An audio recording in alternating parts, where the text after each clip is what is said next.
예배 자리에 나오신 성도 여러분, 주님의 이름으로 환영합니다. 이제 함께 일어나셔서 마음과 뜻과 정성을 다하여 경배를 올려드리겠습니다.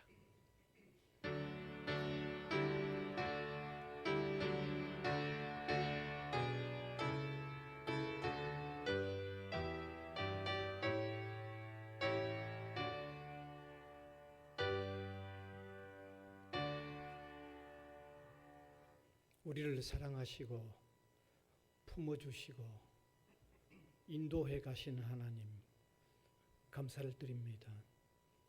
오늘도 그 은혜를 입은 주의 백성들이 예배로 하나님을 영화롭게 해드리며 우리가 하나님으로 즐거워하는 이 소중한 예배의 시간을 맞이하게 해 주신 것을 감사를 드립니다.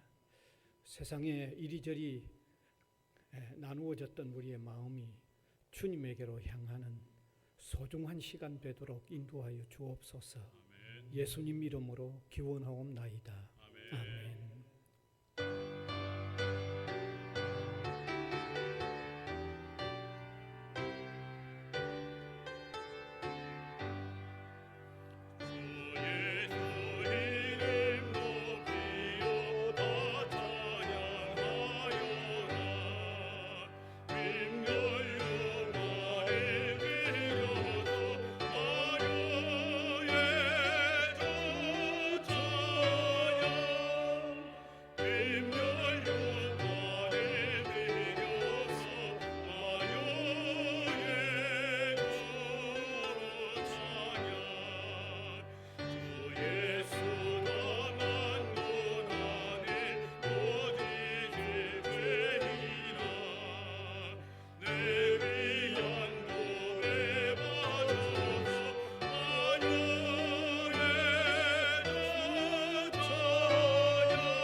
사도신경으로 우리 신앙을 고백하겠습니다. 전능하사 천지를 만드신 하나님 아버지를 내가 믿사오며 그 외아들 우리 주 예수 그리스도를 믿사오니 이는 성령으로 잉태하사 동정녀 마리아에게 나시고 본디오 빌라도에게 고난을 받으사 십자가에 못 박혀 죽으시고 장사한 지 사흘 만에 죽은 자 가운데서 다시 살아나시며 하늘에 오르사 전능하신 하나님 우편에 앉아 계시다가 저리로서 산 자와 죽은 자를 심판하러 오시리라. 성령을 믿사오며 거룩한 공회와 성도가 서로 교통하는 것과 죄를 사하여 주시는 것과 몸이 다시 사는 것과 영원히 사는 것을 믿사옵나이다. 아멘.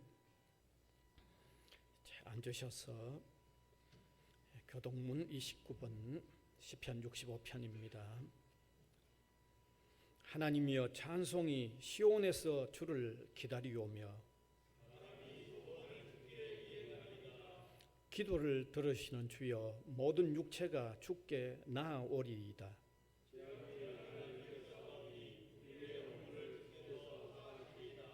주께서 택하시고 가까이 오게 하사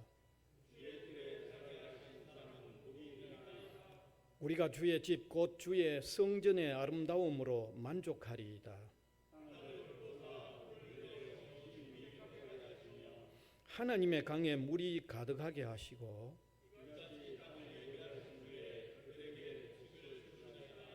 초장은 양떼로 옷 입었고 골짜기는 곡식으로 덮였음에 아멘.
우리의 영원한 소망과 생명이 되시는 하나님 아버지, 코로나19로 인한 어둠의 터널에서 광명의 빛을 보게 하시고 절망의 늪에서 소망을 품게 하시고 죽음의 그늘에서 영생을 바라보게 하시는 하나님 은혜와 사랑을 이 시간 감사와 찬양과 영광을 올려드립나이다. 은혜가 풍성하신 하나님 아버지, 코로나19 전염병으로 인해 온전한 예배와 정상적인 일상생활이 붕괴된 이 시기에 하나님을 믿는 우리 성도들이 대학교회와 각자 처소에서 기도하고 찬양하며 온 땅에 가득한 죄악의 쓴뿌리를 제거하고자 회개하오니 국률이 보시고 용서하여 주시옵소서. 이 시간 우리의 심령이 나태하거나 태만함으로 하나님의 은혜를 받는 일에 때를 놓치는 일이 없도록 인도하여 주시옵고, 이 어려운 이때 저희 외국어 대학 권학기념을 허락하사 지혜와 명철을 더하여 주시옵소서. 인자하신 하나님 아버지, 우리 대학교회가 지원하는 선교사님들과 성도들의 가정과 사업과 직장의 삶의 터전 위에 오늘보다 내일 더욱 번성하고 용성해지는 복과 은혜가 충만하여 늘 신실한 믿음으로 그리스도 안에서 승리하는 삶을 살게 하여 주시옵소서. 교회 안에 여러 가지로 수고하고 무거운 짐진 자들을 위해 기도합니다. 몸이 아프거나 연약한 분들에게는 치유의 은혜로 육신의 강건함을 허락하여 주시고, 물질이 부족하여 재정적인 어려움을 겪는 우리 성도들에게는 하나님의 넉넉하심을 채우시는 은혜가 충만하게 하여 주시옵소서. 저희의 삶은 항상 기쁨과 소망 속에 살며 영원히 목마르지 아니한 생명수를 흡족히 마시게 하옵시고, 특히 저희가 코로나19 재난으로 인하여 경제적으로 무척 어려운 이때를 살고 있지만, 이럴 때일수록 더욱 힘써서 기도하고 믿음으로 슬기롭게 인내하며 승리하는 삶을 살게 하시고, 주님께 드리는 헌신하는 모습들이 사라지지 않게 하여 주시옵소서. 지금 이 시간 하나님의 권능의 말씀으로 전하실 담임 목사님에게 성령의 두루마리를 입혀주시고 큰 권능과 지혜와 해안을 더하여 주시옵소서. 험난한 세파에 시달리며 피곤해하는 우리 성도들에게 오늘의 말씀이 큰 감동이 되어 하나님 말씀을 통한 이정표를 세워 줄인 영혼이 살찌며 낙심한 영혼이 위로를 얻게 하셔서 독수리 날개치며 올라가는 것처럼 새 힘과 소망을 얻어 성령 충만하고 만사 형통하는 승리를 하게 하여 주시옵소서. 대학교회를 위해 불철주야 수고하시는 모든 교역자와 예배와 안내와 헌금 위원으로, 또한 코로나19 감염 예방을 위하여 수고하시는 모든 손길 위에 하늘의 신령한 복과 땅의 기름진 복을 충만하게 하옵시고, 성가대를 대신하여 특성으로 은혜의 바다를 노젓게 하시는 특성자에게도 동일한 은혜가 충만하게 하여 주시옵소서. 구하라, 그리하면 너에게 주실 것이다 라고 언약하신 예수님의 이름으로 기도합나이다. 아멘.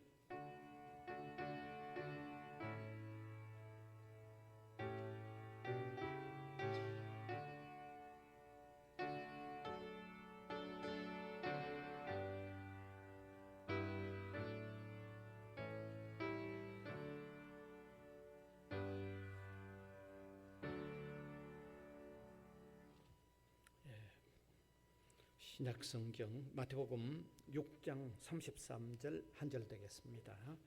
신약성경 마태복음 6장 33절. 한 절뿐이기 때문에 우리가 한 목소리를 같이 읽으면 더 좋겠습니다. 시작. 먼저 그의 나라와 그의 의를 구하라. 그리하면 이 모든 것을 너희에게 더하시리라. 아멘.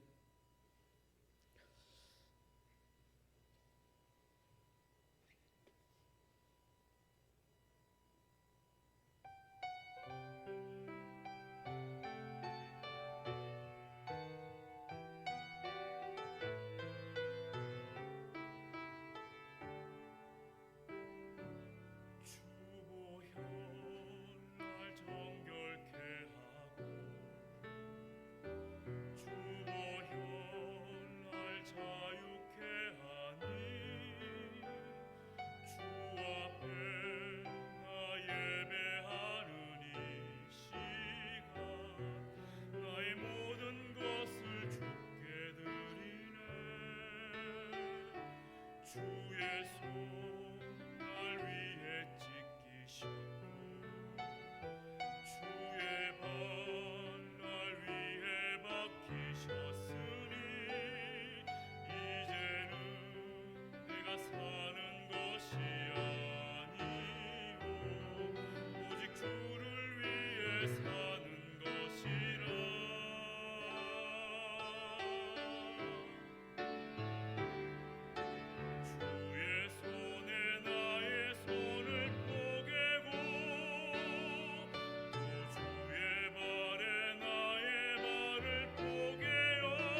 우리가 살아가면서 해야 할 일들의 우선순위를 바르게 정하는 것이 대단히 중요합니다. 왜냐하면 삶에 있어서 우선순위가 잘못되면 삶이 뒤죽박죽되고 맙니다.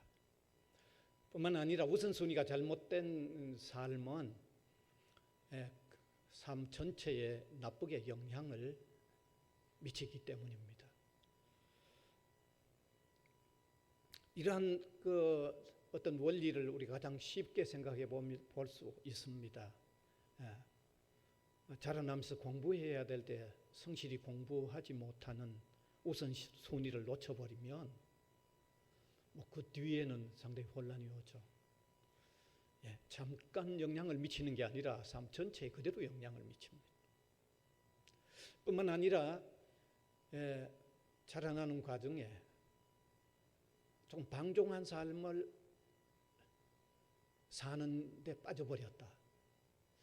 그것도 삶의 전체에 큰 영향을 미칩니다. 분명히 우리 사람들은 살아가는 데 있어서 중요한 것을 중요하게 여기는 우선순위를 두는 삶이 너무너무 필요합니다. 이건 어마어마하게 필요합니다. 아마 제가 드리는 이 말씀을 아무도 부인할 수 있는 사람이 없을 겁니다. 그래서 예수님도 이러한 원리에 입각하여 아주 중요한 말씀을 우리에게 하셨는데, 특별히 우리 신앙의 사람들에게 적용시켜야 할 우선순위에 대한 중요한 말씀을 하신 것입니다. 그게 오늘 본문 마태복음 6장 33절입니다. 띄워주시면 같은 소리를 한번 다시 읽으면 좋겠습니다. 읽읍시다. 시작.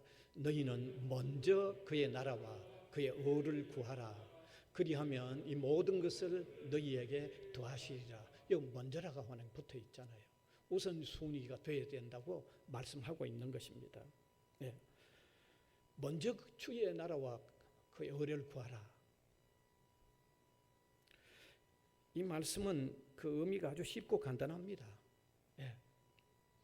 신자가 하나님의 말씀을 따라 사는 일에 가장 최선을 다하고 가장 먼저 하라는 그 말입니다. 복잡할 일이 하나도 없습니다. 다시 말씀드리면, 우리에게 적용시켜 말씀드리면, 정말 우리가 신앙생활을 하는 신자라고 하면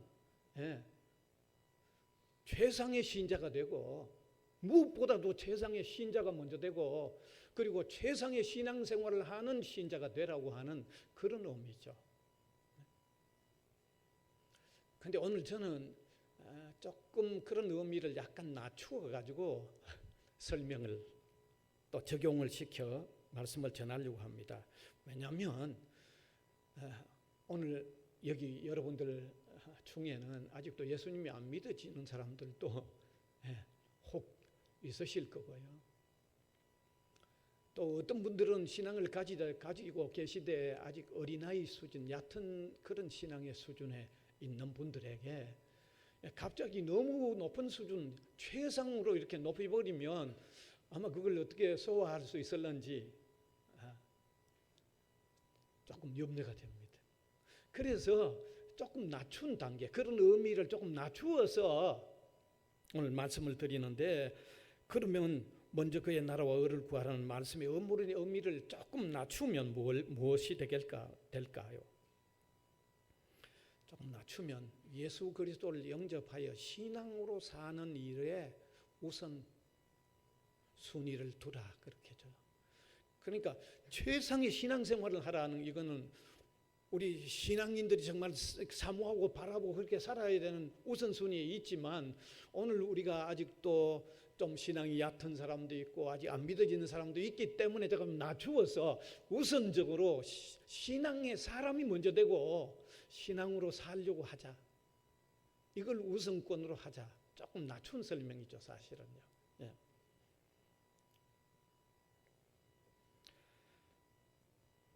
그런데 이것은요 정말 중요합니다. 다른 무엇보다도 신앙인이 먼저 되고 신앙으로 살려고 하는데 우선권을 두는 것, 우리 사람의 삶에 어마어마하게 중요합니다. 제가 이제 복음을 전해 보면요, 사람들이 되게 그래요. 신앙을 설명하면 신앙 필요하겠다. 그것까지는 받아들여요. 그런데 우선적으로는 생각 안 합니다. 절대로 우선적으로 받아들이진 않아요. 제가 가까운 친척들을 만나서 우리 교회 오라고는 못하죠. 뭐 다른 지방에 있으니까 가까운 교회에 나가도록 권합니다. 그러면 반드시 다른 일 때문에 아직은 못 나가겠다 하고 그래요. 자, 가까운 친척 중에 한 분은요, 60세가 되면 교회 나가겠다고 저하고 약속을 했어요. 근데 70이 넘었는데도 아직 안 나갑니다. 그럼 우선적으로 안 여기니까 그렇죠. 복음을 전해보면 여러분 경험하실 겁니다. 어떤 분들은요, 다른 일 좀 해놓고 나가겠다고 그래요. 그래도 그 긍정적인 반응을 보이는 사람이 그래요. 어떤 분들은 경제적으로 좀 안정돼지면 그때 나가겠다. 어떤 분들은 자녀 교육 좀 다 시켜놓고 그때 나가겠다. 심지어 어떤 사람은 이렇게 말합니다. 아이고 뭐 나중 믿으면 되죠. 뭐 지금 세상이 좋은 세상에 좀 엔조이하고 살다가 나중에 믿으면 안 됩니까? 라고 그렇게도 얘기합니다. 근데 그렇게 대답하는 사람은 하나같이 다 예수 믿고 믿음으로 사는 일을 우선적으로 안 여기기 때문에 그런 거죠. 우선적으로 안 여기기 때문에 그렇죠. 심지어 우리가 믿음으로 산다고 하는 신앙인들도 신앙생활을 가장 우선적으로 하면 가장 잘해보겠다 하는 마음들을 좀 덜 가지고 있어요. 신자이면서 그런 마음 가지면 안 됩니다, 여러분.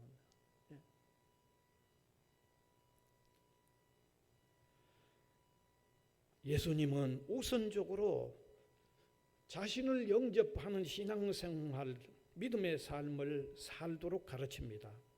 왜? 그만큼 중요하기 때문입니다.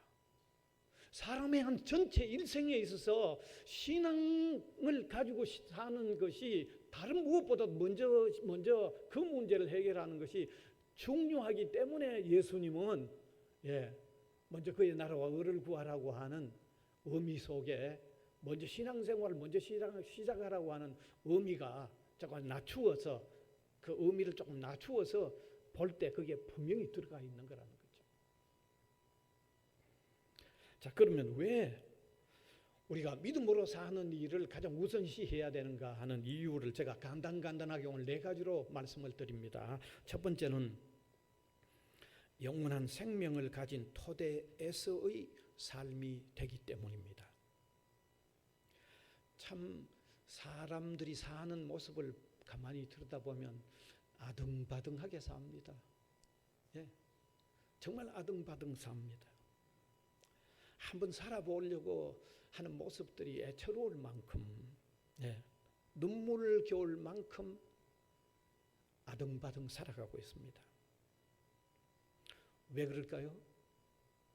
사람들이 삶에 대한 애착을 가지고 있기 때문입니다. 애착이 있기 때문입니다. 그런데 사람들이 가진 그 아등바등하면서 애처롭게 보이기까지 하면서 살려고 하는 그 삶의 애착은 겨우 언제까지입니까? 현재를 사는 이 생애, 한 생애 이것뿐이에요. 그것뿐이잖아요. 그 사람도 미래가 없잖아요. 그런데도 그처럼 아등바등 살아가고 있어요. 그런데 우리 기독교의 구원 얻는 진리에 하면 예수 그리스도를 영접할 때 영원한 생명을 영접할 때 그때 얻는다고 말하고 있어요. 현재뿐만 아니라 현재의 생명이 끝나도 영생을 누리는 세계에서 사는 영원한 생명을 가진다고 하는 게 그게 기독교의 진리입니다. 그게 기독교의 진리입니다. 그래서 그 생명은 언제 예수 그리스도를 진실로 영접하는 그 순간에 영원한 생명이 그 사람 속에 들어간다고 말하고 있어요. 그때입니다. 그리스도를 영접할 그때예요. 그때.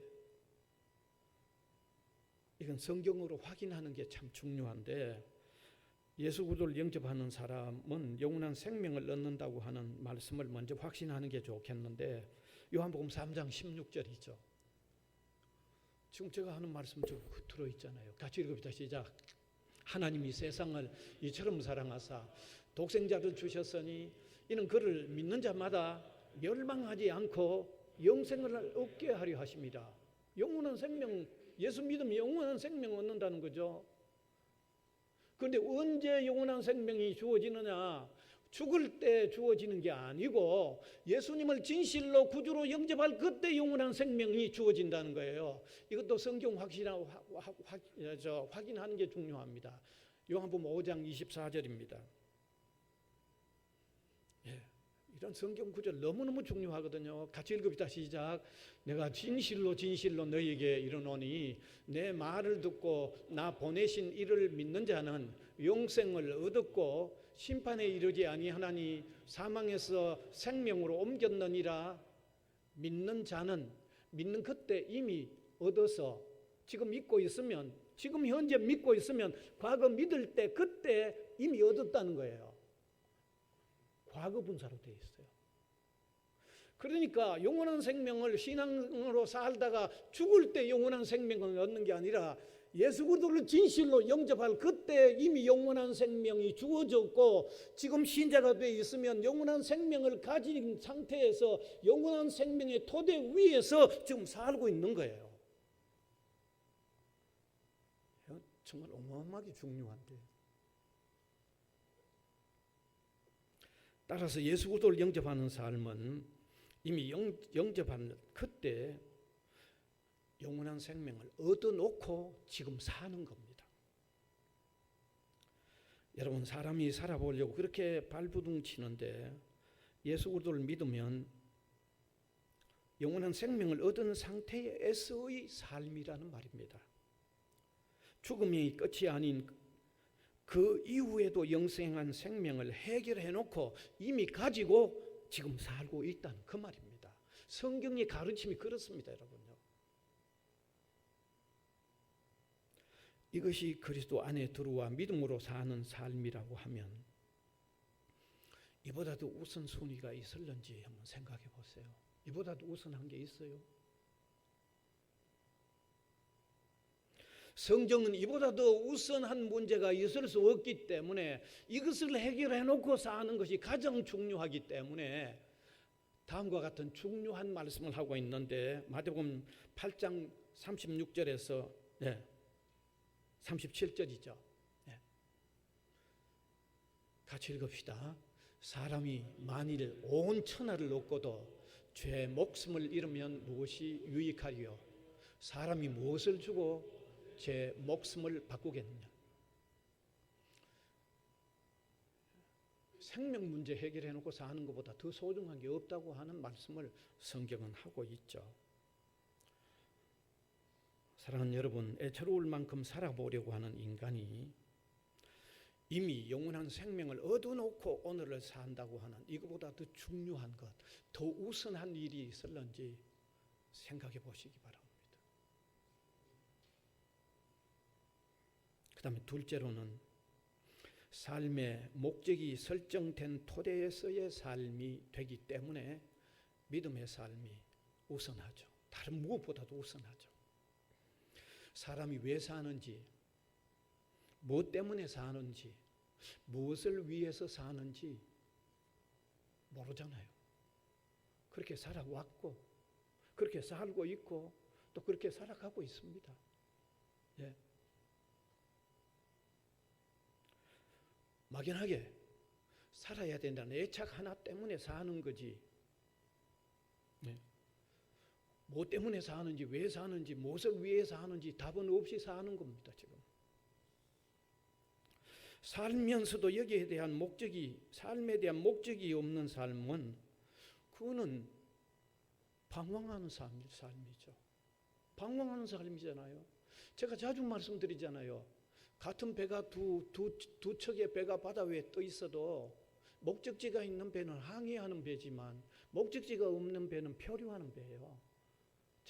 제가 이 용어를 참 자주 사용합니다.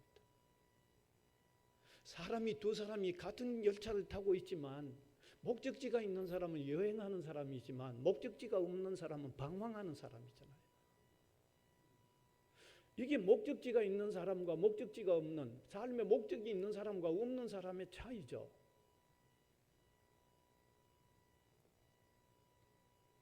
따라서 살면서 삶의 목적이 없는 사람은 절대로 복되고 만족하고 기쁘고 행복할 수가 없습니다. 이거는 절대입니다. 그런데 사람이 예수 그리스도를 영접하게 되면 삶의 목적을 가지죠. 인생을 지으신 하나님의 의도를 따르는 삶의 목적을 가지게 되는 것입니다. 진정으로 예수 그리스도를 영접하면 하나님의 바르고 분명한 의도대로의 삶을 살게 되는 거죠. 하나님의 의도대로, 사람을 만드신 의도대로 사는 삶이 이루어지는 거죠. 그게 삶의 목적이잖아요. 그래서 기독교의 전체 교리를 아주 압축해서 잘 만들어 놓은 대소요리 문답, 그 제일 1번 문답에 뭐라고 되어 있는지 한번 띄워주시면 좋겠습니다. 자, 문제도 읽고 답도 한번 같이 하십시다. 시작. 제1문, 사람의 죄일되는 목적은 무엇입니까? 답. 사람의 죄일되는 목적은 하나님을 영화롭게 하는 것과 그를 영원토록 즐거워하는 것입니다. 인생을 만드신 하나님의 의도대로의 삶을 살면서 그래서 하나님을 즐거워하면서 사는 것, 그게 삶의 제일의 목적이라는 거죠. 이것을 뒷받침해 주는 성경 구절도 있는데 고린도전서 10장 31절이죠. 같이 읽읍시다. 그러므로 먹든지 마시든지 무슨 일을 하든지 다 하나님의 영광을 위하여 하라. 성경도 그렇게 되어 있잖아요. 이 삶의 목적이죠. 이렇게 사람이 먼저 주님을 영접하는 일이 이루어지면 적어도 인생의 목적이 설정된 삶을 살게 되는 겁니다.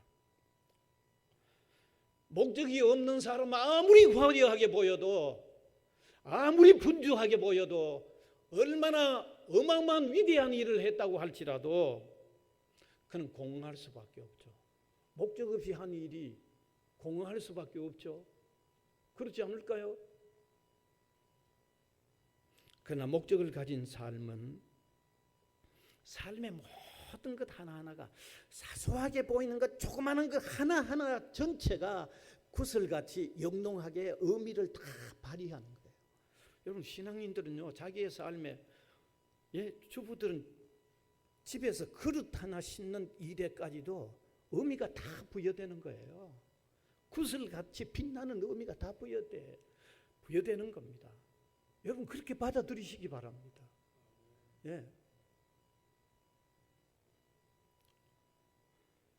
그렇다고 하면 여호와를 섬기는 우선순위의 삶이 얼마나 소중하지 않을까요?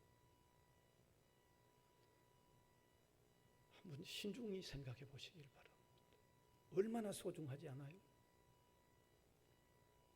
그 다음 세 번째로, 하나님의 인정을 받는 토대 위에서의 삶이 되기 때문입니다. 이미 제가 위에서 말씀드린 바와 같이 사람이 먼저 예수 그리스도를 영접하고 살면 인생의 목적이 설정된 토대 위의 삶이 된다고 했는데, 인생의 목적이 설정된 토대가 되는 삶은 다른 말로 말하면 하나님으로부터 인정받는 삶이죠. 맞잖아요. 하나님 인정해 주죠. 목적대로 살았으니까 인정해 주죠. 그렇습니다. 사람이 신앙을 가지고 하나님이 인생을 만드실 때의 의도대로 인생의 목적을 이루는 삶은 반드시 하나님이 그 삶을 고스란히 그대로 다 인정해 주십니다. 고스란히 인정해 주십니다. 그래서 이런 원리를 잘 가르쳐주고 있는 성경을 인용한다고 하면 마태복음 7장 24절에서 27절의 내용인데, 그 내용이 뭐가 나와 있습니까? 지혜로운 건축자와 어리석은 건축자에 대한 비유죠. 지혜로운 건축자는 반석 위에 집을 짓는다고 그랬고, 어리석은 건축자는 모래 위에 집을 짓는다고 그랬어요.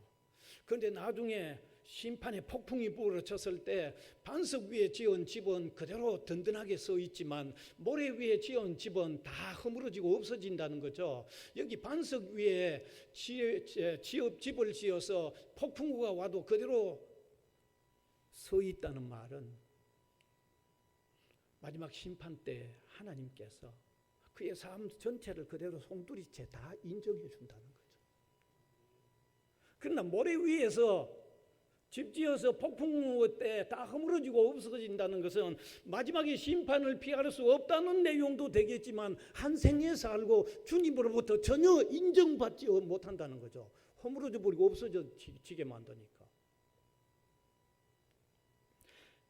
이렇게 그리스도 안에서의 삶은 하나님의 인정을 받는 삶인데, 이런 삶의 우선권을 둔다고 하면 그만큼 하나님의 인정을 받는 삶이 길어지는 거고 그만큼 풍부해진다는 거예요. 그러니까 제가 말씀드려요. 세상에 좀 엔조이하고 살다가 늦게 믿겠다는 말은 그게 바른 말이 아니라는 거예요. 그건 틀린 말이에요. 그게 바른 말이에요. 하나님으로부터 인정받는 삶의 길이가 없는데 우리가 믿음으로 사는 일에 더 먼저 우선권을 둬야 될 아주 엄청난 이유가 있잖아요. 엄청난 이유가 있죠. 이렇게 가장 마지막 넷째입니다. 자신의 생애를 기꺼이 바칠 수 있는 참 대상을 찾은 토대 위에서의 삶이 형성되기 때문입니다. 어떤 철인이 한 얘기인데 그대로 한번 띄워주시면 좋겠습니다. 같이 읽읍시다. 땅 위의 인생은 참으로 노래할 만한 대상, 참으로 자신의 전폭을 맡길 수 있는 대상을 찾고 있다라고 그랬어요. 아주 의미 있는 말입니다. 뭐 성경이 한 말은 아니라도 여러분, 사람의 삶을 가만히 보면 어딘가 모르게 미친 듯이 날뛰고 있습니다.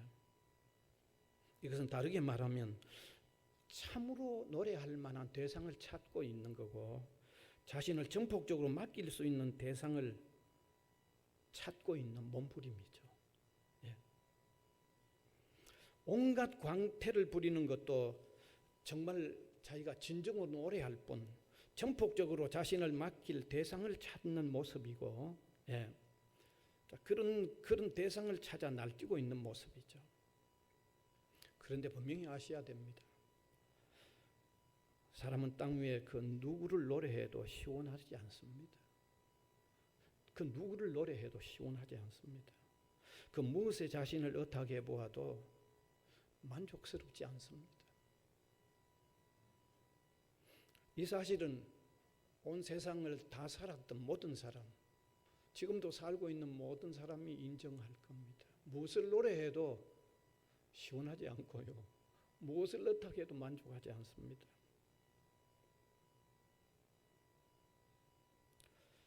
그러나 사람이 예수 그리스도를 참으로 영접하고 나면 그를 노래하고 싶습니다. 진실로 노래하면 더 하고 싶습니다.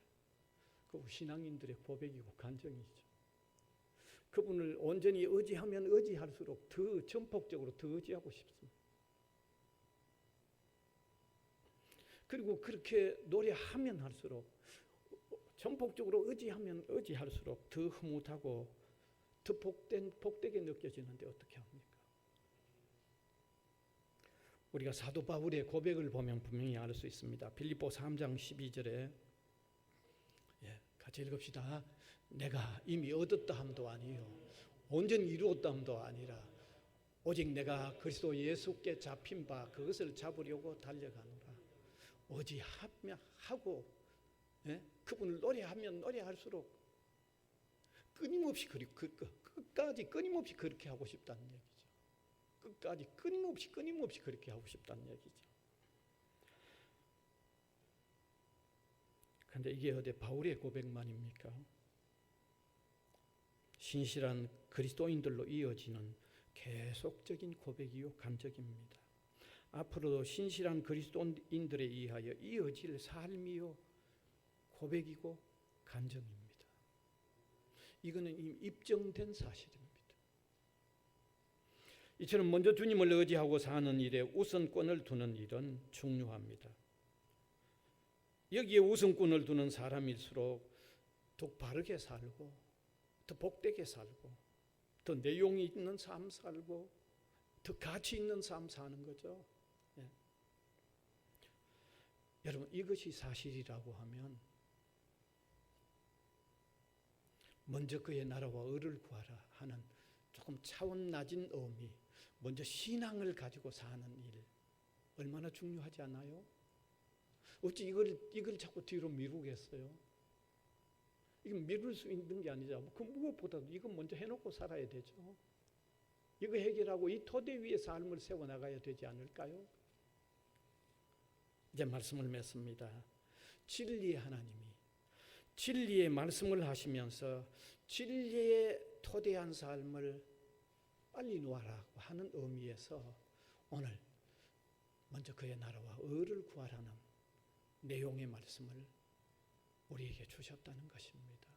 그리고 이 내용대로 살면요, 세상 그 무엇과도 바꿀 수 없는 복된 삶, 의미 있는 삶, 가치 있는 삶, 바른 삶, 보람된 삶, 그 삶을 오늘을 사는 이 현세뿐만 아니라 영원토록 누리는 삶이라고 약속하고 있습니다. 이 삶을 사는 저와 여러분이 다 될 수 있기를 간절히 바랍니다. 은혜의 주님 감사를 드립니다. 오늘도 먼저 그의 나라와 의를 구하라고 하는 주님의 말씀을 함께 나누었습니다. 이 소중한 의미를 성령께서 우리 마음에 심어주셔서 이 말씀의 원리대로 사는 우리 한 사람 한 사람 되도록 인도하여 주시옵소서. 예수님 이름으로 기도하옵나이다. 아멘.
감사합니다.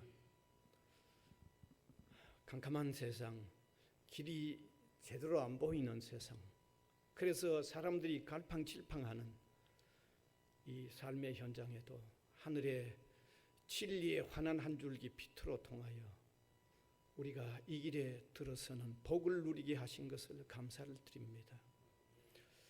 오늘도 예배하는 백성 된 것 감사합니다.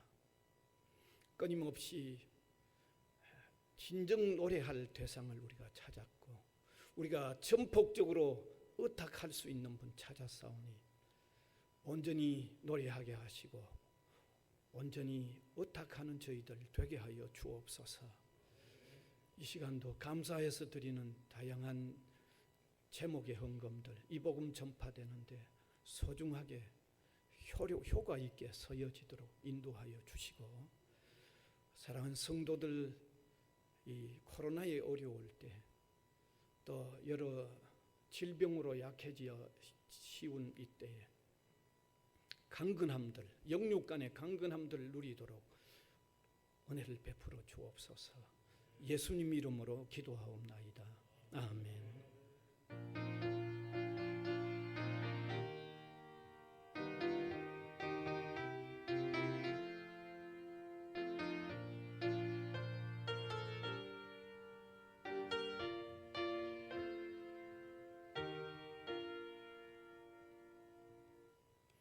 광고 시간 되겠습니다.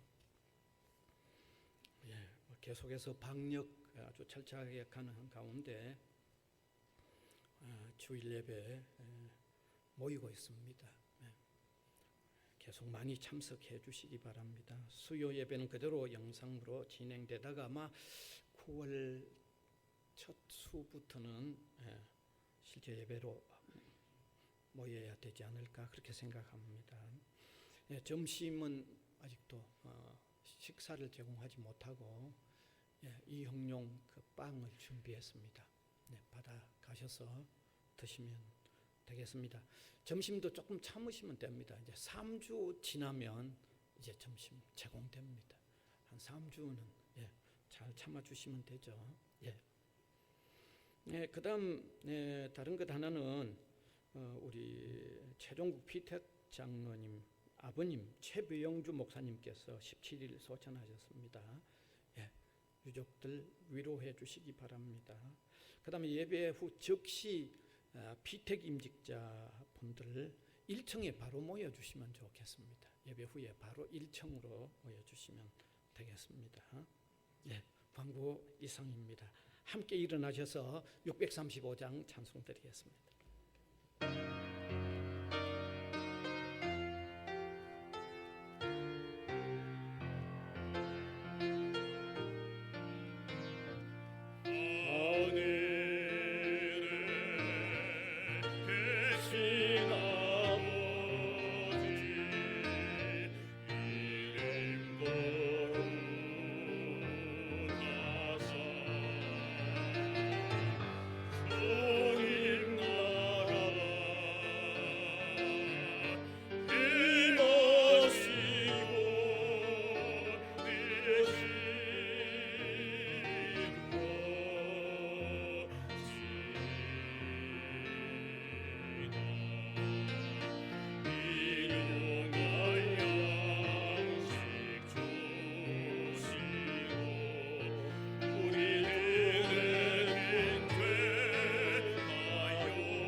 우리 구주 예수 그리스도의 은혜와 하나님 아버지의 무한하신 사랑하심과 성령님의 감화, 감동, 교통해 나가시는 역사가 이 시간도 예배로 영광을 올려드리는 주님의 백성들 한 사람 한 사람 위에와 또 복음을 위하여 세워진 이 기관 위에 항상 함께 있을지어다. 아멘.